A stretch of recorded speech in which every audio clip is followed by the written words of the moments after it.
In this video, I'll be showing you how to write curved text in Word. But anyways, getting into it, it's very simple to go ahead and do this. Open up any Word document you have, then click on the Insert tab, which is going to be at the very top. Now, from here, all I want to do is go ahead and select Word Art, and then select the first plain black style preset from the grid drop-down menu. So I'm just going to choose this one.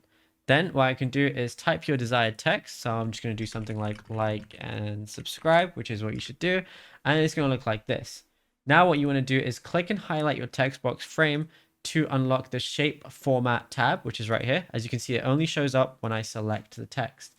Now, once you're here, look in the center of the ribbon menu for Word Art Styles, which is going to look like this. And then click on the text effects action icon button. So it's going to say right here. And now I'm going to see 3D rotation as one of the options.